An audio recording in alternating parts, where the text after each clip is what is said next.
اور یہ سارے معاملات بالکل آسان ہو جاتے ہیں۔ اچھا استاد صاحب، کیونکہ وقت ہمارا زیادہ ہو گیا اور اگلے سیگمنٹ کی طرف بھی جانا ہے، تو میں چاہتا ہوں آپ ذرا کنکلوڈ کریں اس بات کو کہ میاں بیوی آپس میں، جیسے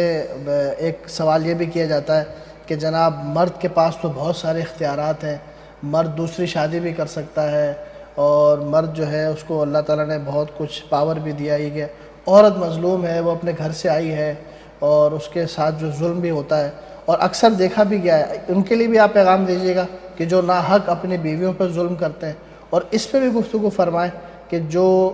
شوہروں کے جو اللہ تعالیٰ نے جو حقوق دیے ہیں یا اس کو جو اختیار دیے ہیں اس پہ جو باتیں کرتے ہیں اس پہ بھی کلام فرمائیں۔ دیکھیں بات یہ ہے کہ میں تو پہلے عرض کر چکا ہوں کہ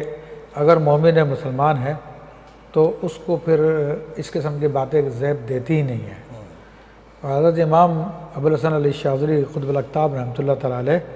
اپنے مشہور حزب جو بہت ہی اعلیٰ حزب ہے، جس کے بارے میں فرماتے ہیں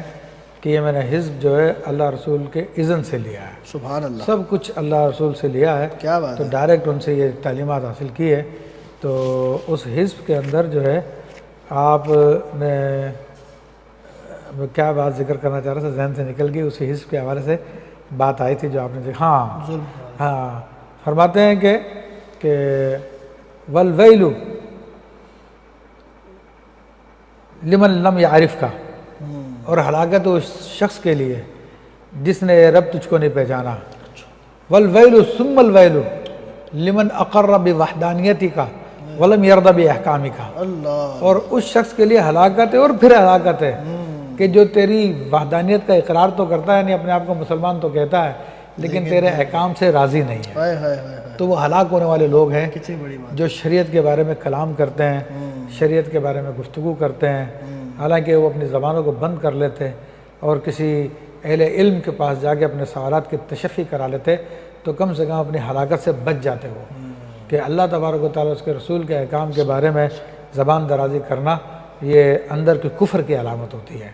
تو دیکھیں اللہ، میں پہلے بتا چکا ہوں کہ اللہ سب کچھ جانتا ہے اور اس نے جو ہے یہ سسٹم بنایا ہے۔ بڑی خوبصورت آپ نے جو مثال دی وہ میں سمجھتا ہوں بہت زبردست مثال ہے۔ تو اب اس میں جب یہ حق متعین کر دیا اور مرد کا حق عورت پہ یہ رکھ دیا کہ حدیث شریف میں آتا ہے، آقا علیہ الصلوۃ والسلام نے ارشاد فرمایا، سیاستہ کی حدیث ہے، بڑی مشہور کتابوں میں ہے کہ اگر میں کسی کو حکم دیتا سجدہ کرنے کا تو عورت کو حکم دیتا کہ اپنے میاں کو سجدہ کرے، لیکن میری شریعت میں سجدہ نہیں ہے۔ یہ آپ علیہ الصلوۃ والسلام نے واضح لفظوں میں بیان فرمایا، اور ایک روایت میں فرمایا